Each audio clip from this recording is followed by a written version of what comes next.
Okay, welcome back to My Hero Academia Anime Review, episode 253.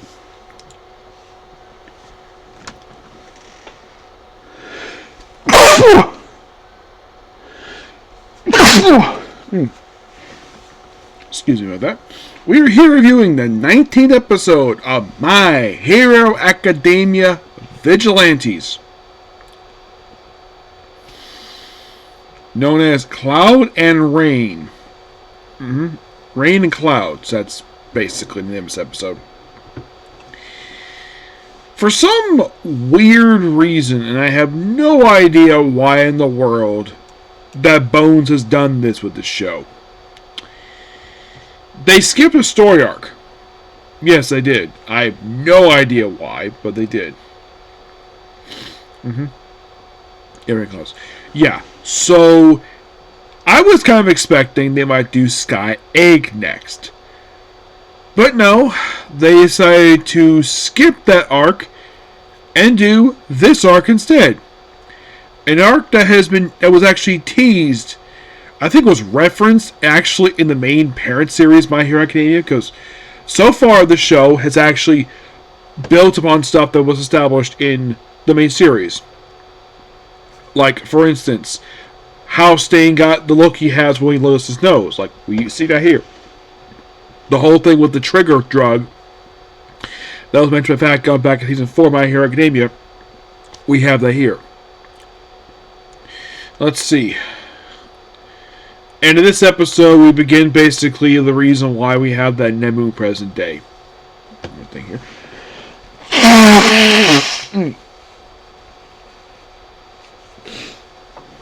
Sorry about that. My nose keeps sticking and stuff up. So, in this particular episode, they decided to, for this episode, start adapting the School Days arc. Yes, School Days. An arc that is 7 chapters. Which, no, I do not think basically all the mini episodes will cover this particular arc. And in case you're curious, though, Sky Egg is 13 chapters. Which that'll probably take about 4-ish episodes. Yes. But how long would this arc take? I think about 3 of those episodes. I think probably next week, probably a little bit more of this one will. It only covered chapters 59 and 60. So, out of the 126 chapters for the entire manga, this anime has covered, excuse me, I think it's been like, I'm trying to remember here, I think, because they skipped over practically 15 chapters for this one, but it's a flashback arc. So, we begin with Kenichi and a little girl with a cat being chased by a wolf who's acting like he's out of the Little Red Riding Hood. He's like, oh, I want to eat that little girl. I want to eat that cat. And he's like, and Kenichi's like, what the heck are you doing, dude? Of course, he has to be chased by him. And actually, before we see Kenichi, we actually see Eraserhead on the phone with the beautiful Midnight. Which we actually see, or we see something interesting with her a little bit later on. We see her in her civilian garb. Yes. By the way, this episode is the first time we ever see her when she's not wearing her civilian attire. Well, this is basically her casual look, which I've seen a sketch of this online. And this episode is the first time we ever see her where she's not in some business suit like she was in that Anime Original episode. Well, this is the first canon time we see her something in non-superhero attire. Well, we do see her one more time after this. But this is casual.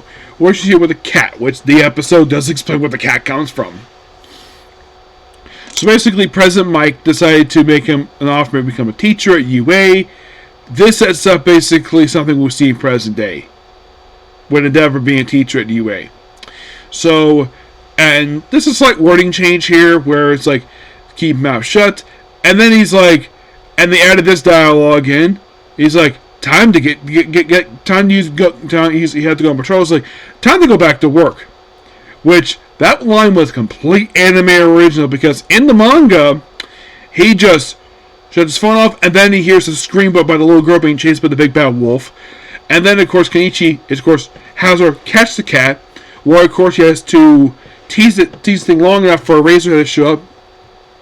Technically, what Kenichi was doing here was not illegal. He wasn't fighting the villain, so technically he was not doing anything illegal in this episode. So then we tie him up, and then it starts raining. And it's shown that, oh yeah, let's talk about the whole thing we do with the cat. Like, you haven't really good look at the cat. And then we flash back to it, him, President Mike. We flash back to see him where he finds a cat, gives it his umbrella. He finally comes to school soaking wet, and it's also really late. And basically, President Mike is in the class, and then we see a character who, in present day, is deceased. Yes. Who is this character, might ask?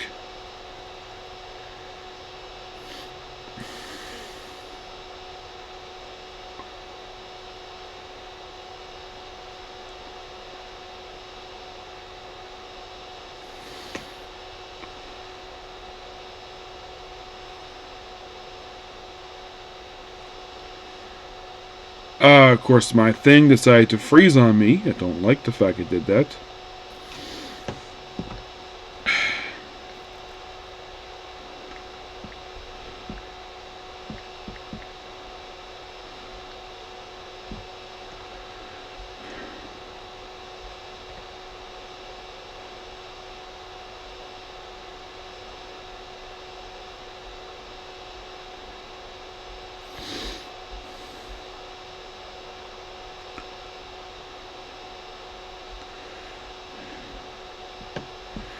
I'm trying to find the name of the character here. Hang on. Because, of course, basically this decided to... Nope, that's not it here. Okay, his name is Oboro Shikamaru. Yes, Shir Akambu, who we first seen in the episode, and he's riding a cloud and having a bow staff like he's frickin' Goku from Dragon Ball Z. Yeah, I wonder if basically the whole thing with... basically the whole thing is a reference to Journey to the West.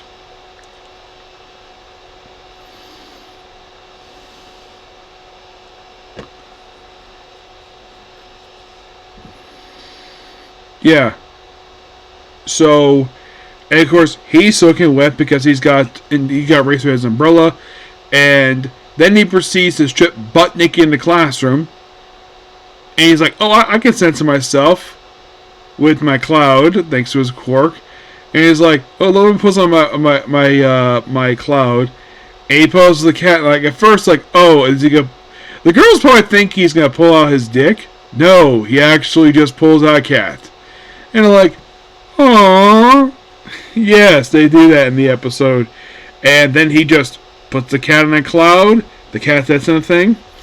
Yeah, he brings the cat to school, and then, of course, then this is interesting. So, then later on, they have combat training, which, of course, they get the results afterwards, where Oboro basically has got feeling grades, very positive. President Mike is basically got really good. He's really good, though, with the whole thing with his quirk. He's got a little niche. Razorhead is just got above average grades, but he's going to be there's the whole thing with the combat training thing is the whole thing with the scarf that he uses, and he gets chastised by one of his fellow students. Blucka basically is called off, no problem. And then, of course, right after this, we have our three characters go to the rooftop of UA High School, something that the characters in the present series, in the parent series, never did this. You're like, really? They never went to the roof the entire show? The only time the characters ever went to the roof was when Ochaku did it in one of the recent arcs. One of the last arcs of the series, she did that. But do we have characters going to the roof eating bentos? No! This something never happened. And this is actually a very common anime trope. What do I mean by that? Because any anime that features a high school, it is apparently required by the anime community to wear, get this, so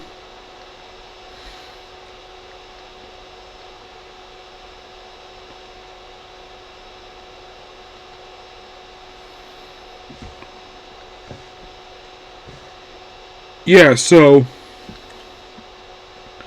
yeah, because the whole thing in the anime community, like, it has to be required where every single anime featuring a high school has to have characters on the rooftop. Like, the most common anime I could think of this happened with was Bleach. Yes, it happened in Bleach. It happened in the original Yu-Gi-Oh anime. I believe it happened in GX once or twice. I think it was. It may have happened in GX. I think so. Let's see. But it's happened a few times. But generally, it's a common gag in anime where we have to have this scene. But luckily, this is from the manga, and then we see Midnight in her first costume. And I'm curious how the heck Elizabeth Maxwell react to seeing this outfit, where her outfit is simply, it's referred to as her birthday suit. Yes, where it is her barely wearing anything. Like, she has a fanny pack covering her private area, covering her rear end, like her rear end is obviously exposed, but basically her private area below the belt is covered by this fanny pack, and you're basically wearing this coat and wearing these packs to cover her breast. And she would wear, apparently, according to the thing, like, oh yeah, like, she had, oh, be a style, and then apparently that, wait a minute.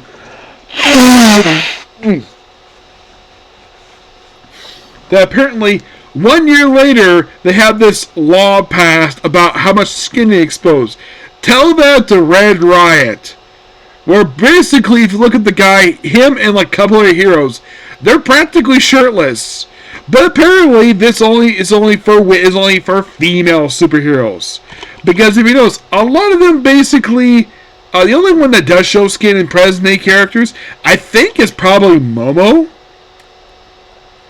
But mostly put her is like basically for her. It's not like she shows off her abdomen pretty much. It's more like her arms and legs that she shows off, which is fine by me.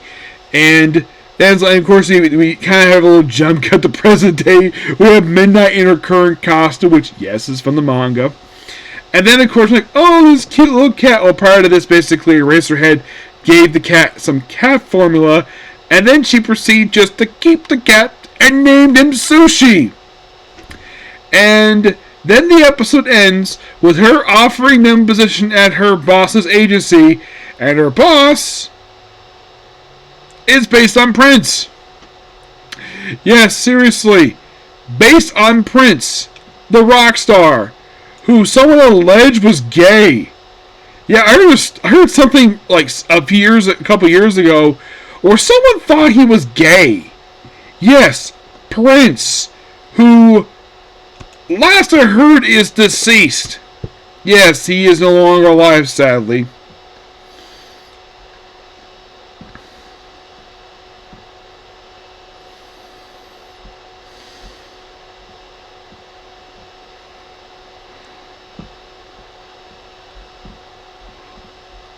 Yeah, someone claimed that he was gay, but there's been no evidence of that, so.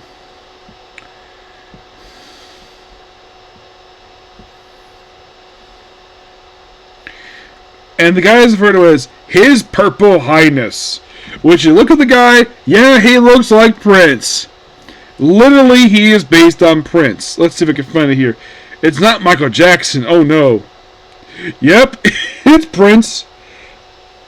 And apparently Giorno. Yes, apparently this character is based upon Giorno Giovanna, the main character from Golden Wind, with this outfit. I'm like, that is interesting.